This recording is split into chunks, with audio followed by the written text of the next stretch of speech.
Welcome, everybody, to First Principles Podcasts. As always, you are joined by your hosts, myself, Trees, and my good co-host, Elliot.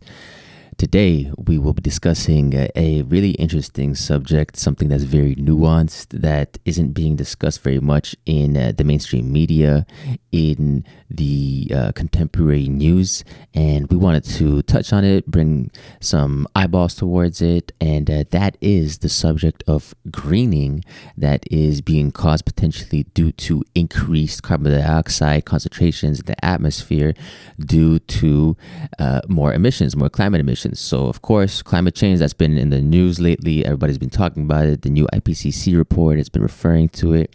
And one of the things that has been reported but has been kind of underreported, you could say, is the greening impact that is taking place. So with more CO2, of course, plants, trees, all that stuff, they take in CO2, which helps with greening, perhaps higher yield, longer seasons of production, so on and so forth.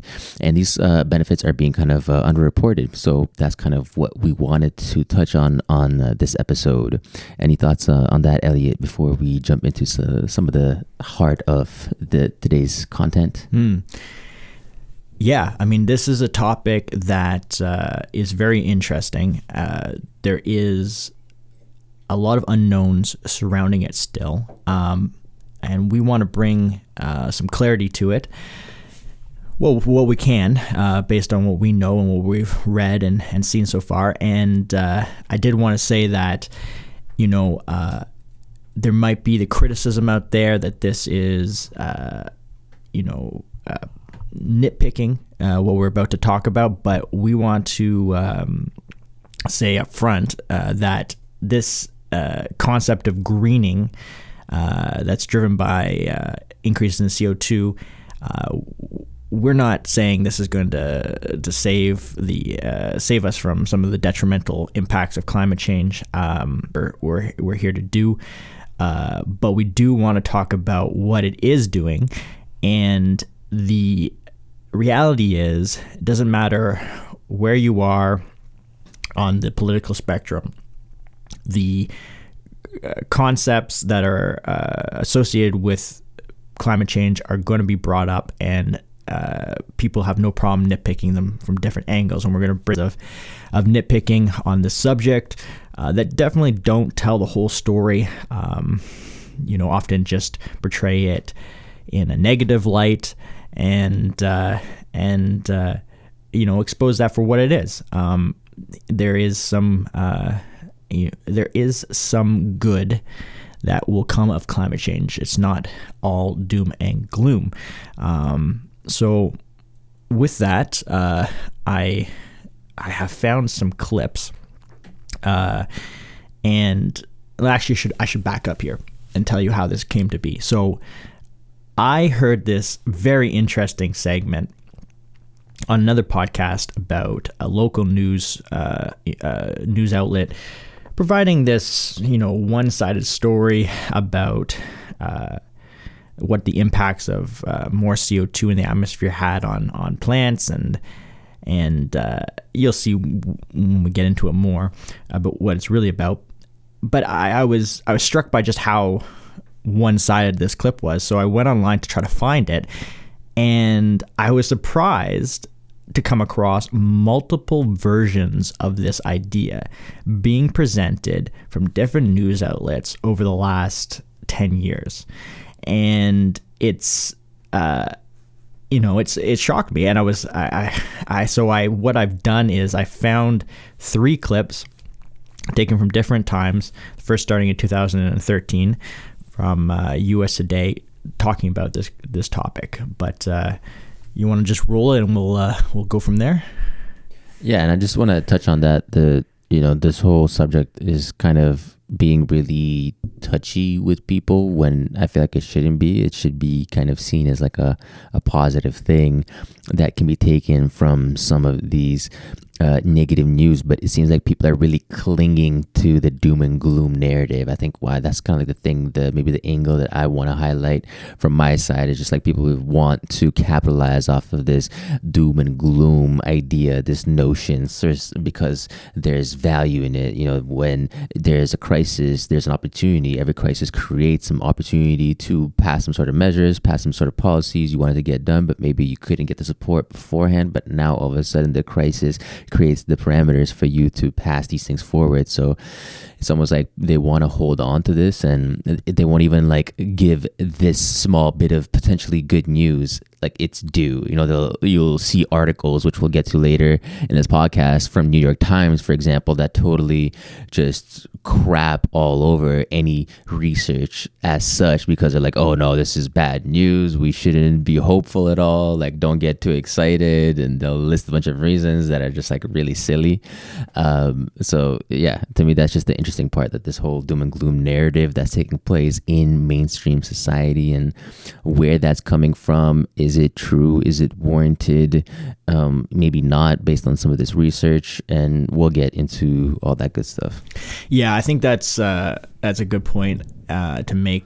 And the reality is, it's never clear cut, and yet it constantly has to be made clear cut. It has to be that even discussing some of these benefits is considered, taboo, because it will send the wrong message. The opponent will latch onto these and use these. This doesn't need to be taken so seriously because of these things. And right now, it's just constantly you'll hear about, all these politicians going to the UN and we're not going to make our climate targets and this and that, and there's no political will.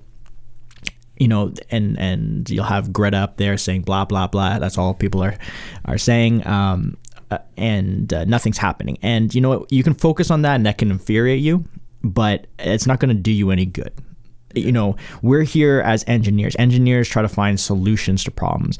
One of the things we're going to highlight today is something interesting. It's not a human-made solution. Nature has its own built-in solutions in some ways, but some combination of both, I think, is going to help us mitigate the negative effects of climate change on the human race, that is, over the next 100 years. But we're here to talk about solutions, and I think getting out of understanding what the real circumstances are is the first step in finding the right solutions. We've advocated this for a long time. If you understand the picture clearly, with the nuances, understood,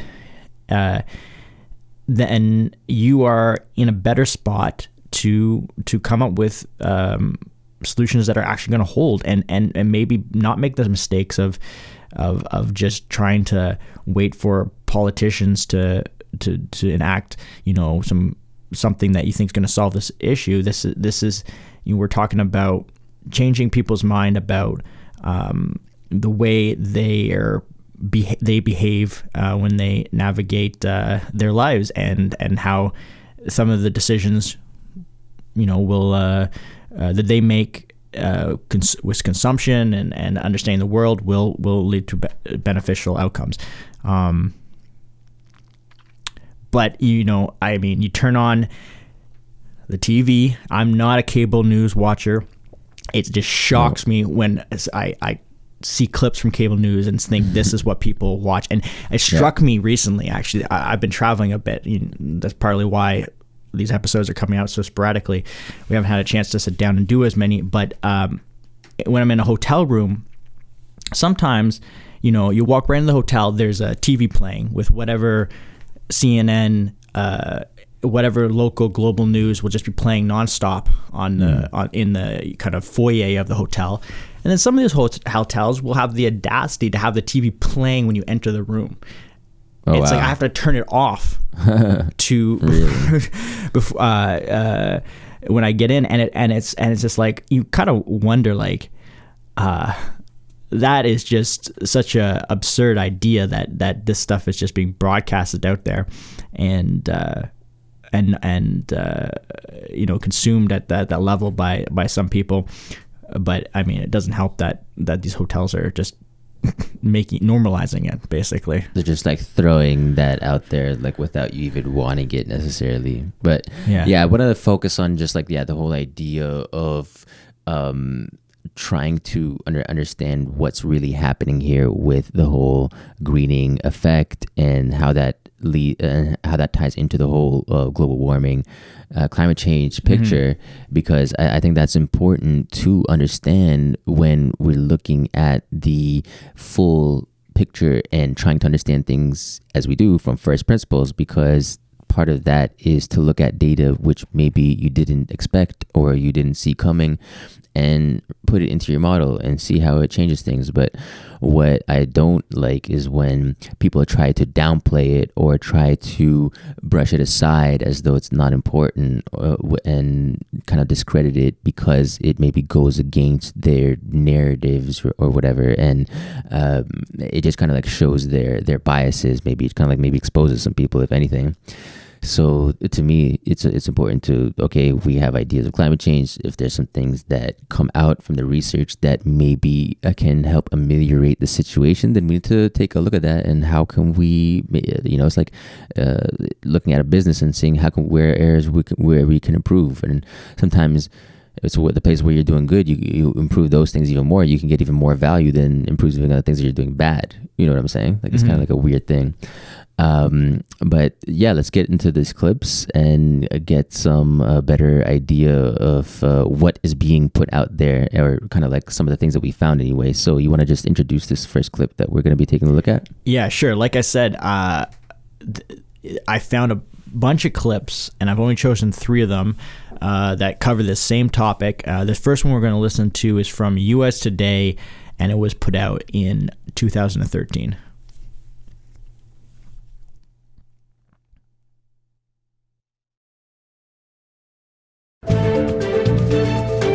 Rising carbon dioxide may be driving you right to your doctor's office. I'm Shannon Ray Green for USA Today's Weathering the Change. Here's one way climate change could affect your health. Carbon dioxide, or CO2, is a heat-trapping greenhouse gas that's emitted when burning fossil fuels, such as gasoline from your car. The added CO2 in the atmosphere stimulates plant growth, and bigger plants in turn produce more pollen. This creates a sniffly mess for people who suffer from allergies. In the early 20th century, CO2 concentrations were at 280 parts per million, and they could reach 720 by 2075. USA Today is examining climate change in a series called Weathering the Change. Search for it on usatoday.com. Weathering the Change. It's an interesting reality that we now have basically news organizations opening up these departments that focus on these different topics, and they'll bring little short segments like you just heard there for public consumption about the different impacts of climate change. But what you just heard there, I just found absolutely ridiculous. I mean, it's not ridiculous in the sense that allergies aren't terrible for some people, and some people suffer from them, and more people will suffer from them with the increase in with pollen. But it's the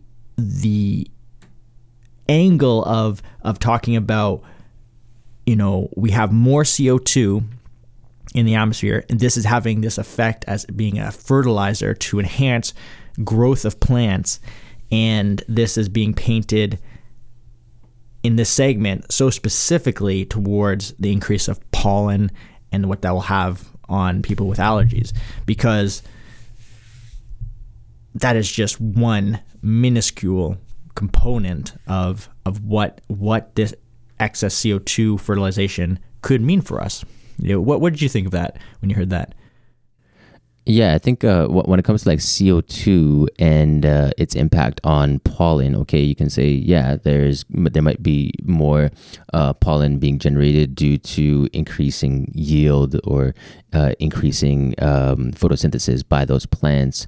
But I would then argue that it's a bit arrogant to claim that this is the mechanism that's leading to this oversized population of people with asthma and so on and so forth, because there could easily be other factors such as weak immune systems. There's been people that have been for the last 18 months at home, not exposing themselves to any bacteria, any potential external environmental factors. So there's that, like there's so many factors that go into what your immunoresponse is to pollen, to different things. What are people's diets? How are people's diets impacting those things? How is people's sleep impacting these things? There's so many huge trends that are happening simultaneously. They're taking place, and to kind of throw that out there as though, yes, this is in fact what's taking place, when it's very inconclusive that like anything at all. It just shows you what news really is. They'll just kind of like take on like clickbait headlines that are stimulating. They'll cause you to have some sort of charged reaction to it or something. I don't know. It's just kind of weird. Yeah. Well, I look at it like this. It's a topic that impacts impacts a certain population, and I'm not gonna confirm this, but it seems to me that if you are somebody who suffers from allergies, I think there's a higher proportion of individuals that suffer from allergies that live in urban areas. I think that's fair. Is that fair? Oh. And just like modern, civilized urban areas, yeah. So I mean, maybe I shouldn't go here and speculate on that, but again, this was from 2013, and so different time than currently, but it goes to show this very narrow view of what CO2 fertilization causes in terms of its impact on the planet. But let's there's more nuance to this. So let's listen to this next clip. I want to keep on touching on this because I do think that this lady, it's just so convenient to highlight all the negative aspects of the greening that's taking place, right? Because what she did, she highlighted there's greening, which leads to more. She acknowledged there's more plant growth, right? In that same sentence, she acknowledged there was more plant growth, which she could have focused on, but she chose not to. She carried the sentence forward and focused on the pollen, which is the potential negative impact, which is unknown. So she neglected the thing that is known, which is the increased plant growth, which is what could be perceived to be good, but she focused on the thing which was uncertain, which is the pollen and its impact on people's allergies. So I want to point out some stats that actually are pretty good with regards to greening, or are kind of interesting with regards to greening, because we think of greening and like, oh, how much CO2 is being taken out or in and whatever. We think about it as CO2, but at the end of the day, if we're talking about global warming, we're talking about heating temperatures, right? And when it comes to heat and temperature, then CO2 isn't the only parameter that impacts temperature. So impacts temperature? It's not the only parameter that impacts temperature. Right. So I have this interesting quote from nasa.gov, so somewhat decent source, and it says the greening of the lands during the first 15 years in the 21st century represented an additional heat dissipation of 2.97 times 10 to the 21 or 1021 joules. I'm not sure why they used that particular unit. It's a bit weird, but so they have that. So anyways, that is to say that there's been 2.97 times 1021 joules of heat that's been dissipated. So again, we're focusing on heat, not just carbon dioxide, from the surface, equivalent to 5 times the total energy production used by humans in 2015. So this greening induced cooling effect was 25 times stronger than the warming effect caused by tropical deforestation. Let me say that again. The greening induced cooling effect was 25 times stronger than the warming effect caused by tropical deforestation. You don't hear quotes like that very often. You don't hear people focusing on that very often. She could have, in that same vein, taken her train of thought and focused on some of the positive things, such as what I just stated there.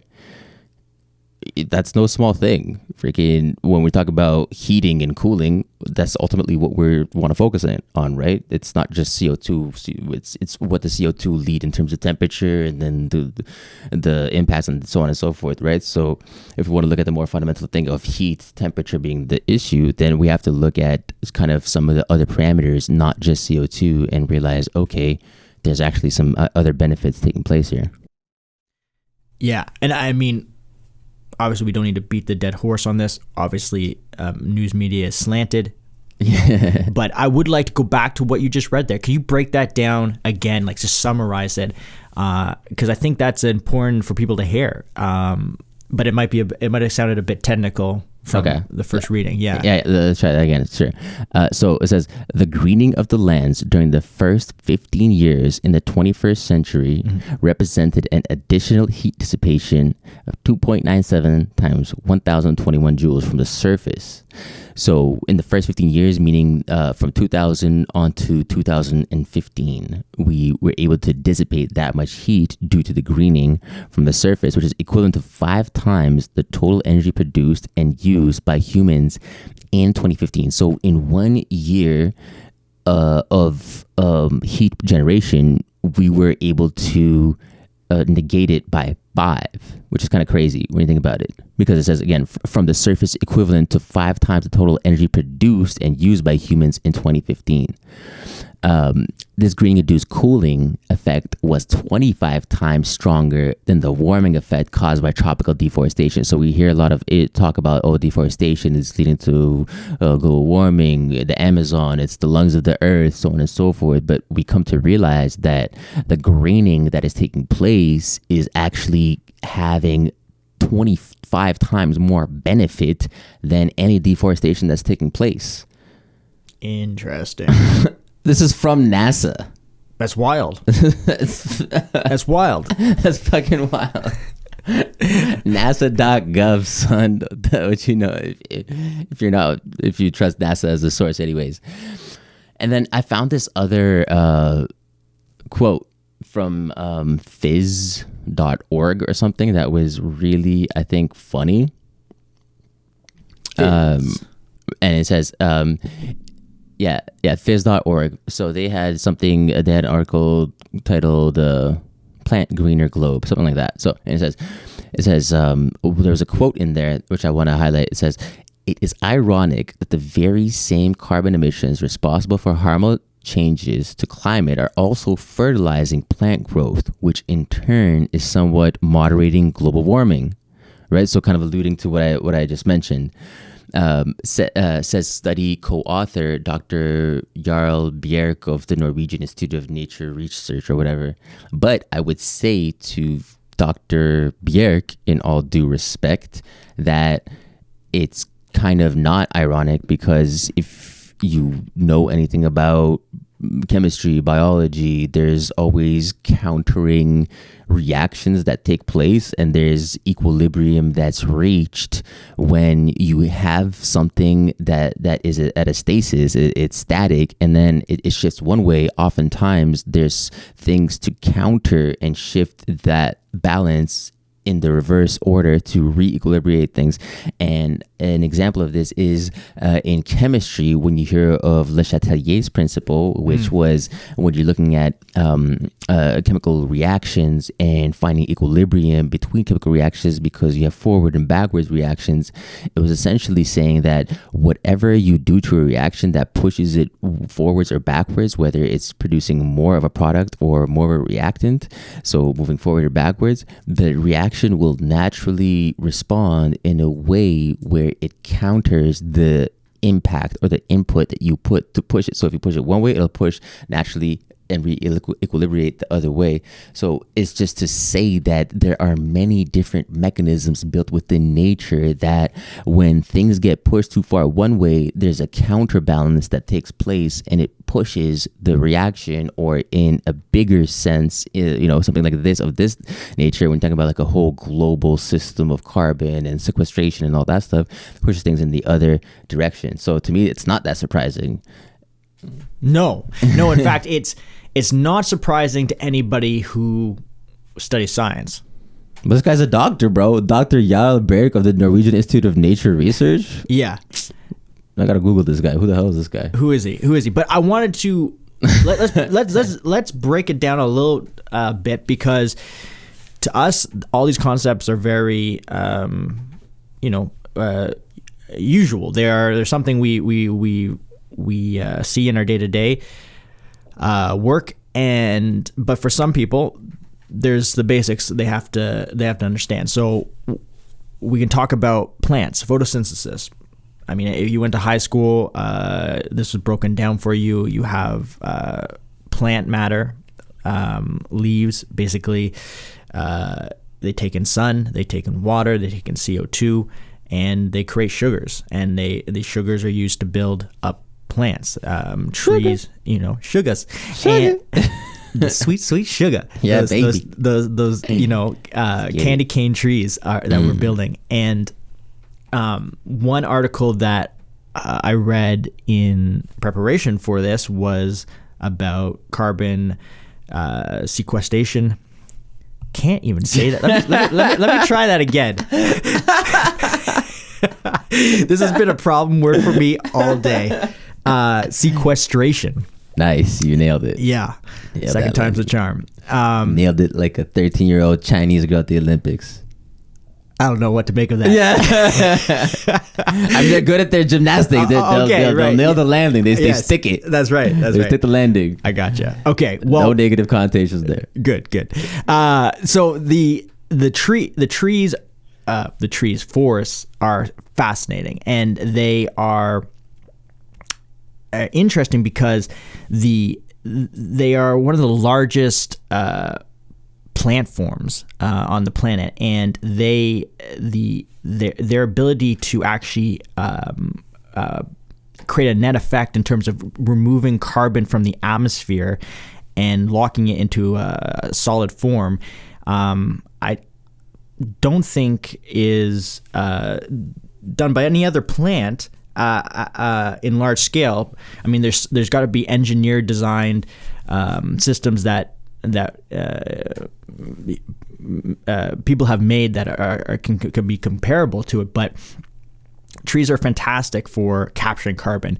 And even this article points out that it's locking that carbon into the materials that make up the trunk and the branches that really lock that carbon in. There is obviously some return of the carbon to the atmosphere when, in the winter, the leaves fall off the trees, those leaves fall to the ground, they biodegrade, and carbon is released back into the atmosphere. But that forests have a profound effect on managing CO2 concentration in the atmosphere. Now, they are, like we said at the beginning, not the only thing. They're not going to be able to keep up with exorbitant amount of CO2 entering the atmosphere, but they do a great job. And I think what that guy is saying, and what I've kind of gleaned from some of the studies in the IPCC report, that with more management of forests and land by humans, there could be greater gains made in terms of CO2 reduction. And so it doesn't seem, I'm asking you this, does it seem that crazy to think that if we are able to, in combination, cut CO2 levels, and now I'm not talking going down to zero. I'm not talking about getting rid of CO2 emissions completely, but cut CO2 emissions, increase forest and land management so that we have greater areas of trees. At the same time, we're dealing with the increase of the growing season as climate change changes, how long the warm period is, and allows places in the northern hemisphere to meet conditions that allow plant growth. All these things added up, does it really seem that crazy that things could balance out? It doesn't seem crazy to me. Yeah, I mean, when you have data that shows that the forestation and the growth of plants is already doing such a bulk of the heavy lifting when it comes to the heat and the dissipation of heat, because ultimately that's what we care about, right? When it comes to global warming, then we're talking about warming, we're talking about heat and temperatures, right? So if we are able to do a bulk of the heavy lifting with something that we can already see and measure, and actually be able to almost like on a very accurate and specific level, it's actually we have data where we can say per acre of this type of tree we're going to get this type of CO2 sequestration, right? Like we can almost measure it to that degree of accuracy. So it's not that unrealistic or unfeasible to say that, okay, if we were to stabilize our CO2 emissions, which is arguably what we're already headed towards with such a big direction towards, automakers minimizing any combustion vehicles and so on and so forth, right? There's all these pushes, and now how big of an impact is that ultimately going to make when you have such big players as Russia still running their natural gas and all the stuff happening in the Middle East, and realistically there's still thousands of years of oil to be exploited. So it's just like, what are we actually doing here? It's like this, it's like a game, but without going down that rabbit hole of thinking too much. You can definitely see that if we were to kind of stabilize emissions, which I think, like, I know we are kind of increasing in certain areas, but other places we've more or less stabilized. So it's not to say that everywhere has stabilized, but I think where the trend is more so towards stabilization. Is that a fair statement to say in terms of CO2 emissions? Although I guess that we are saying that, ppm concentration is rising to, by 2075, it said 700 ppm or something. So concentration is increasing. I don't know. It's hard to say. Yeah, I'm not gonna say one way or the other. It's a bit maybe too soon to know if we're really gonna reach a stabilization. And there's so many factors at play, right, to determine if we reach stabilization. But I think the point that needs to be made is the greening potential and of that caused by climate change and forest management does not play an insignificant role in it. No. So the idea would be that if it played an insignificant role, we could talk to a purple in the face about this as being so great, but when we zoom out, you go, well, it's a flash in the pan. It's nothing, right? Yeah. But what I think could be the case here is that we don't want to think, because this is not being talked about, that this isn't, doesn't have a potential to be significant in helping us out here. And we can argue about what's significant, but I would say like even a 10% help or 15 or 20%, in my mind, is something worth considering. Well, we had 5 times the removal in 1 year. Yeah. So that's pretty crazy. But you say that though, and in turn there are outlets like New York Times which are trying to downplay the positive impacts of the greening that's taking place. And I found this one article actually that I can maybe discuss at this point, because it's really interesting, because it's titled "Global Greening Sounds Good. In the long run, it's terrible." Like, terrible? Really? Like terrible? Like, is that like how Like, how pessimistic can you be when you're gonna say it's terrible? Mind you, I read the article and nothing in it pointed towards it being terrible. It was just like some stuff that was like, I don't know, inconvenient, which we can go through in a little bit of detail. But Yeah, it's just like to use such a strong, it's terrible. Really, global greening of the world is terrible. Like, Yeah. freaking Scrooge McDuck over here. Like, get Unbelievable. Well, no, completely believable from the New York Times. From New York Times, exactly. I wanted to say that this actually is an important lesson for headline readers, is because there's going to be somebody out there that talks about greening, and then you're going to type it in, and then the New York Times episodes, New York Times article is going to pop up, and the headline's going to be there, and those guys are full of shit. Yeah. Trust me. You read that freaking article, and you will find that there's somebody full of shit, and it's not us. Yeah. Okay, and so I don't know if they had a specific order. So they had 4 primary reasons for why it's quote unquote terrible that we have global greening. And number 1, or based on how it was written, I don't know if they didn't have like a number 1, this is the number 1 reason, but this was the thing that was chronologically listed in the article as the first reason, which was more photosynthesis doesn't mean more food. More photosynthesis doesn't mean more food. So first of all, to me, that's a total red herring, because you're ignoring the fact of the conversation of greening, which now you're shifting the conversation towards food production. So again, it just shows me how dishonest they are with their assessment of this subject matter, when instead of focusing on the issue of just greening and, for example, again, when we talk about global warming, climate change, we're talking about heat. And for example, the NASA article talks about the heat dissipation. You would want to talk about those types of things when you talk about greening, but then they shift towards a discussion of food production, which is kind of relevant, but not really when you're talking about the potential implications from a global warming or climate change point of view, in terms of more food and the reasons that they give. Well, before we go into the reasons, because immediately I would have issue with what they said there, because exactly.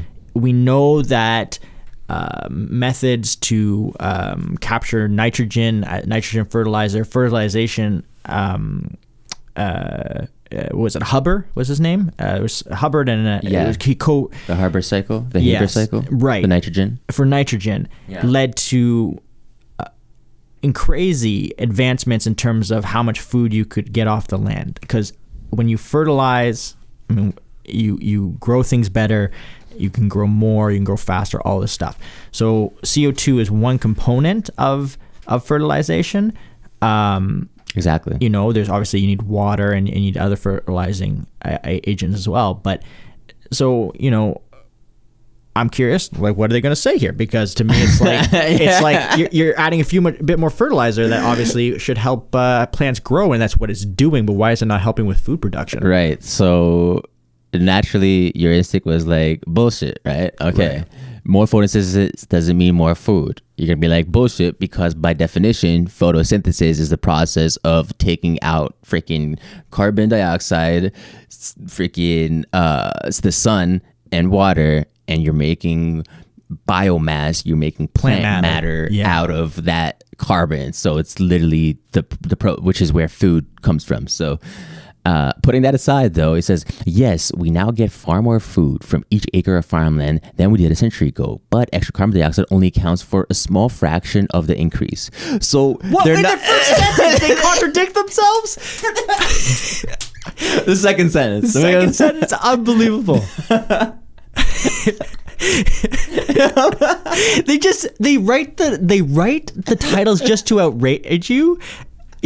Enrage you? Oh my god. Like, it literally admits that carbon dioxide did impact it. It just says, oh, well, it was just a small fraction of the increase. Actually, well, in your title, it says it doesn't mean more food. So if you were to read that, you would think like, oh, okay, it actually there's no relation. But in actuality, you admit in the first sentence that there is an impact. You're just making the claim that it wasn't as big as, maybe other impacts, such as how farmland is maybe used in policy. So gross. So it says the 30% increase in photosynthesis does not translate into a 30% increase in strawberries off the land. Well, nobody said it did, first and foremost. Thanks for treating us as though we're infants, New York Times. And of course they just got some random Dr. Campbell as a quote. It's like you can find any doctor to quote anything that you want nowadays. That's a problem. That's a freaking problem. You know what? There's an expert on that could give you any opinion you want now, it seems, exactly. And this goes to the cherry picking, where it's just like the standards of journalism is okay, we have a narrative now, we're going to write an article, so we'll phone up the expert that's going to give us the right responses to the story that we've already come to the conclusion of. Exactly. And it's just confirmation bias, man. Yeah, it's ridiculous. And that's what we were alluding to before about doing the first principles analysis, doing the nuanced look, taking a look at data that might be inconvenient to your narrative, to your global outlook, but just taking it as it is in a non-emotional, impartial way. And so to continue on what this guy says, though, it just gets even more just ridiculous, because it says while photosynthesis does pull carbon dioxide out of the atmosphere, much of the gas goes right back into the air, right?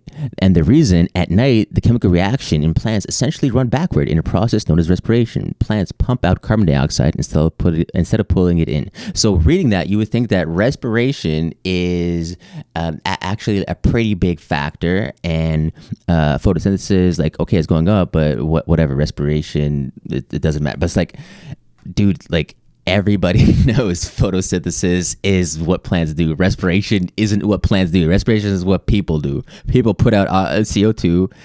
Plants put out oxygen. That's how this works. And we actually looked this up, this number, and the ratio of photosynthesis to respiration is at about 0.42 or something like that. So it's like a 1 to 2, essentially. So essentially it's at a 1 to 2 ratio, or 1 to 2.5. So at the rate at which it's taking in at photosynthesis is about you could say twice as much as the respiration, more than twice as much as the respiration that is being put out.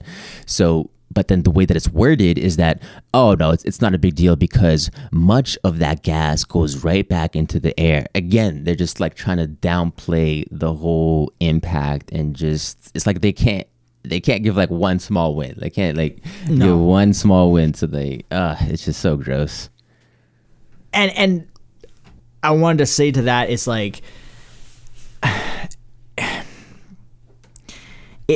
it does matter, these ratios, because as we discussed earlier, if it was just equal, that plants take in as much as they release, then what good is that in terms of balancing out, or having mechanisms to balance out systems?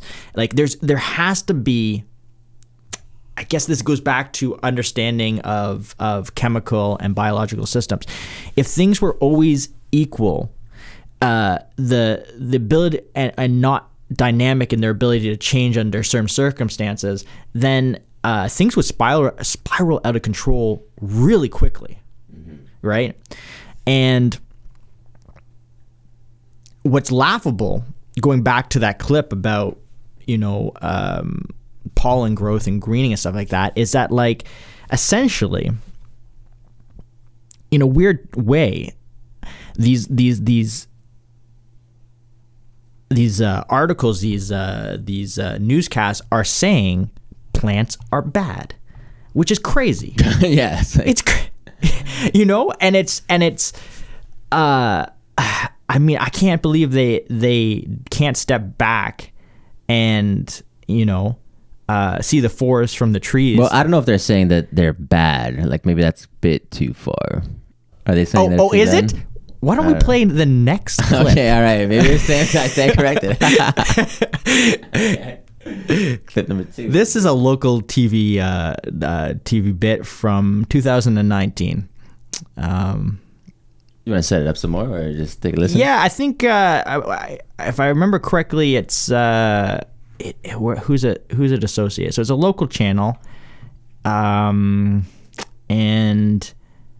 it's ABC affiliated.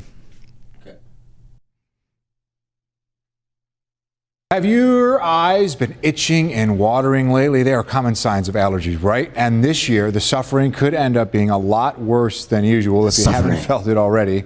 7 Eyewitness News reporter Ala Arabi looks at what's behind all the misery this spring. If you think your spring allergies are getting worse, you're right. According to the Union of Concerned Scientists, climate change is to blame. Chief of the Division of Allergy, Immunology, and Rheumatology at UBMD Internal Medicine, Dr. Stanley Schwartz, explains how this is directly impacting Western New York. Plants are changing. They're changing their blooming habits. We're seeing longer periods of time when we have green plants growing, even in the northern climate like this. Carbon dioxide increases a plant's growth rate, which in turn increases the amount and potency of pollen. Rising temperatures caused by carbon dioxide extend the plant growing season and the duration of allergy season. Bottom line, more plants, more problems. Bottom line, more plants, more problem. Is it really that crazy what I said now? Great journalism. I stand Bottom line. corrected. I stand corrected. Oh, I heard that. Bottom line. That's more problems. More plants, more problems. Yeah. So, like how many writers did it take in a room like late at night after eating like Chinese food and drinking 3-4 cups extra of coffee than you needed in that day did it take for them to come up with that line? All right, bottom line. Come on, guys. Somebody, give me the bottom line here. Plants are bad. Oh, no. We can't say that. We can't say that. More plants, more problems. Yes, that's it. Yes. Somebody was just like listening to some like 90s hip hop and like had that whole more money, more problems mindset on. Like, the Jay-Z 99 problems, but a plan ain't one. Or is it? Dun, dun, dun. Yeah. More plans, more problems. Like, how audacious is that? I was just like, wow. I mean, I always felt that was the undertone, but having the actual news reporter just straight up say that line, I was like, that's priceless. And yeah. So then what's the solution? Because one would argue that we need more forests. So then what would they say? Like, oh no, we don't. Like, do they even realize what the implications of such statements are? Like, I don't know.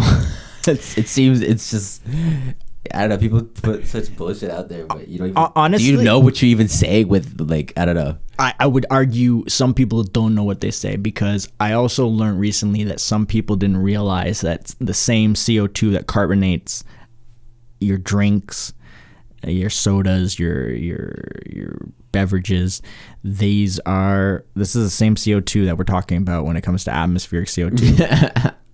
People didn't know that? Some people don't know that. And it's just like, I think this is scientific illiteracy in play. Yeah.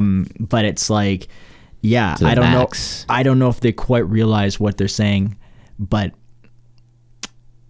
yeah, I mean, one thing actually I wanted to say though about the whole greening, taking this back to the IPCC report, which outlines a couple studies that were done, is there is a distinction that needs to be made. There is greening, and what is meant by this is often measured using satellites and looking at the area of the Earth that is increasing with green plant matter. That some of this greening, some of the increase in this greening area is due to changes in land use, and this was brought up in the IPCC report. Right. And it seems to me that they are having a hard time separating the two. Right. To know which one's driving what. It is without a doubt that greening is happening due to CO2 fertilization. That this fertilization is adding to more more plant matter being created faster, in combination with the fact that in northern hemispheres the growing season is increasing. These things are working together. But there is there is that caveat that because of changes in land use, and this is saying this is going to be untouchable forest, or this land is going to be agricultural now, these type of decisions made by governments, that this is adding to the greening that we're seeing over the last 60 years. So don't go out there thinking all this greening, all these numbers are just because of CO2 fertilization. There are other factors at play, and knowing which amount contributes to it is important. But when we look through this report, I'm talking about the IPCC report, it still seems like it's a contentious issue. Some authors are saying CO2 is driving it. Others are pushing back on that and saying, yes, it is having an effect on it, but the main driver may be land use changes. Is that a fair assessment? I think, because that's also something that this New York Times article points towards not only land use, but it does also point towards other maybe technological changes, such as better use of fertilizers, better seed varieties, better irrigation. So there could be multiple variables, land use kind of falling into some of that. And I think that's true, obviously. Yeah, but with better use, I mean, we looked at the Great Wall, or the Great Green Wall of China, which China has been running apparently since the last 40 years or whatever, and it's more, yeah, and it's going to run until 2050, which is an effort, their last ditch effort, and it seems to be a failing effort towards preventing the Mojave Desert. Is that the desert in Mongolia from encroaching into northern China? So they've been planting all these trees there to try to prevent the desert from encroaching, because the environments change, deserts move, and little by little every year they do encroach onto your land. So this is a very serious problem that China has on their hands. So naturally, they've been taking action against it, and they have been greening their northern border in order to help slow down this process. But apparently, from what we're reading, it's been very ineffective, and only 15% of the trees have actually taken root because they've been kind of mismanaged, and there's been a lot of trees brought in that were not native to the ecosystem. Maybe they had properties such as they would grow quickly, however, they would use up more water, which was unavailable, which maybe drove more drying of the soil, which was kind of counterproductive. So it goes to show you how complex these issues are, and policy is a factor at play here. Yeah. I mean, that is a fascinating kind of example of human intervention to counteract something as big as like the encroachment of a desert. And one thing I think is inspirational when I look at some of the ideas that come out of Chinese culture is looking at things over larger time spans. And they really were trying something ambitious here. Yeah. But I think also it is a good example of how in our attempt to like simplify a problem or come with a solution, that we tend to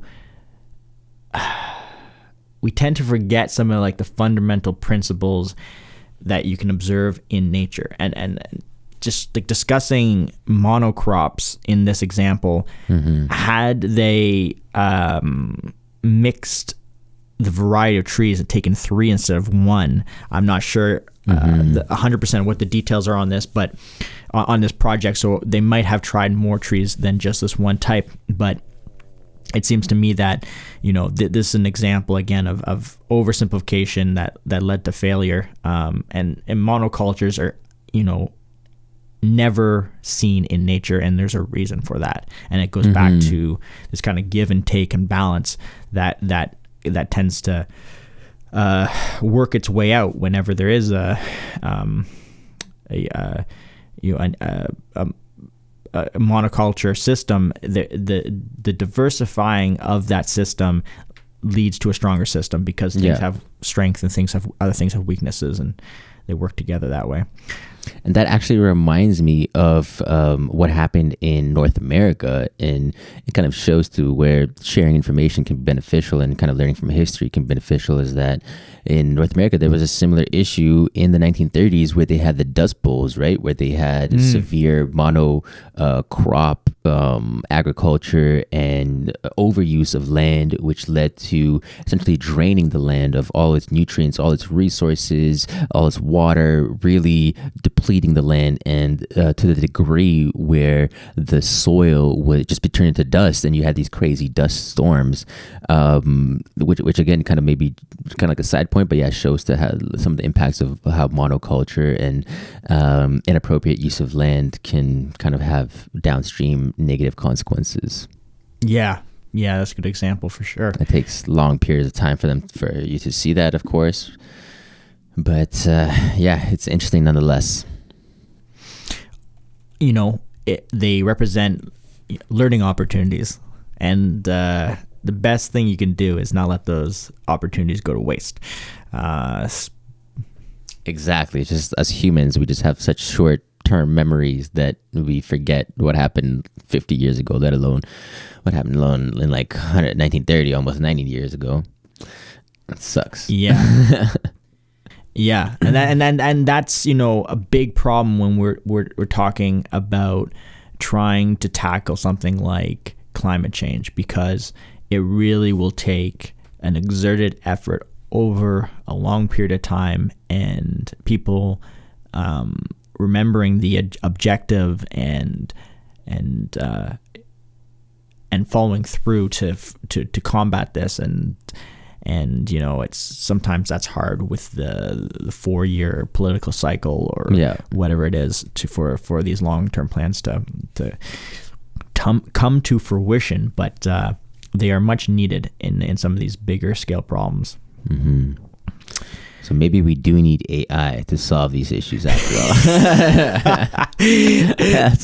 You know what? Side point. I wouldn't be surprised if at the end of all of this discussion it just comes to that. It's like, fucking build some robots. We need some robots. AI is the solution. Yeah. Wow.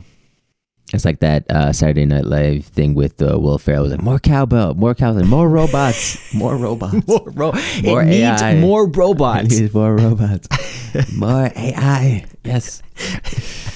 All right, you had a last clip here you wanted to discuss? Yeah, I mean, I feel like we've said all we needed to say, but I guess we can ride this one off into the sunset somewhat. This is just, again, this is, this one here is from Yale, or at least is connected to Yale University. And this made me a little sad because, it's one thing for... Sad, Elliot. I'm feeling a little down after finding out that Yale's putting out clips like this. But my feelings aside, it's one thing for... What's that? Sorry, go ahead. It's one thing for media stations to play these type of clips that are biased. I understand there is a financial motive, there is an eyeballs, you're trying to attract people, but I just felt like this just shows you like the levels of insanity when it comes to topics of climate change, and this is Yale Climate Connections, so they are focused on all these different parts of climate change, and they may have videos that speak more to other scientific other scientific matters that we've discussed today. But they produced a clip that was just as in line with all these media clips that we just played, and this is coming out of a university, a highly regarded university, and I was just like, wow, okay, so it's everywhere. You think they'd be like more on the bleeding edge, more on the nuanced, more on the, I don't know, just in-depth knowledge, understanding of what's going on. And let me be very clear here. It's not about bringing up the connection of increased allergies that's so problematic here. It's that it's brought up with no nuance or no connection or talk about the other implications of greening. It's like the benefits. The benefits, right? It's such a condensed narrative that if you were just to hear it, you'd be left with this impression that is incorrect, because it's the omission of information has led to this biased view, and that is the problem. It's not that they're talking about allergies, and it's not talking about the fact that there's going to be more ragweed growing. Yes, there is, and that means there's going to be more allergies, but just. But my question is, have they measured it? Yeah. Have they actually measured more cases of allergies, more severe cases of allergies, and tied it in? Because, like, to me, it's like, okay, you need to show the causation. You need to show that mechanism of that leading to some sort of significant impact. Well, I would argue it's I don't know. It's not there. Well, I would argue that they're not necessarily saying that more people are succumbing to allergies, but that people that experience allergies are going to experience them for longer durations every year, because there's a longer duration of pollen due to these expanded seasons and more growth. So there's two things going on here. There's a population growing in proportion, or a population growing with allergies. So that is happening, and there's multiple factors that we don't all understand about why more people are suffering from allergies. That's one thing, but I think it is fair to say that if the people that do suffer from allergies will experience exposure to pollen for longer periods of time, because there's a longer growing season and more plant growth. But that's assuming that their allergies are first and foremost tied into pollen. Number one, people have allergies to many different things. Yeah. And then number two, is the excess pollen over the threshold necessary for the body to trigger an immune response to have an allergic reaction? Because there's pollen around almost 24/7. 365, maybe arguably less in the winter, but say it fluctuates, doesn't it? Right? It does fluctuate. I know what you're saying. There's got to be a threshold where it goes above that. Then So it's I have not seen any papers on the matter, but you said, exactly. it's not as cut and dry as simply saying more equals more. Exactly. There is a bit more to it. Yeah. Fair enough. So let's jump into this third clip. Sure. Let's see what's up. I'm Dr. Anthony Lizowitz, and this is Climate Connections. For many people, the fall means colorful leaves, cozy sweaters, pumpkin spice, and allergies.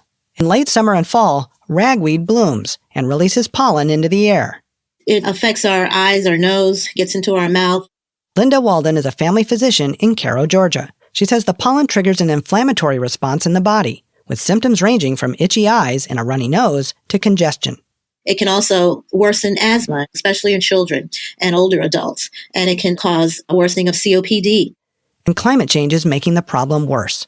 When temperatures are warm and there's more carbon dioxide in the air, ragweed produces more pollen. Meanwhile, ragweed seasons are getting longer. So to protect yourself, Walden suggests staying inside on dry, windy days when the pollen count is high. If you have to get out, definitely wear a hat or sunglasses to keep it from getting all into your hair or your eyes. She says the masks that protect against COVID-19 also help keep pollen out of your mouth and nose.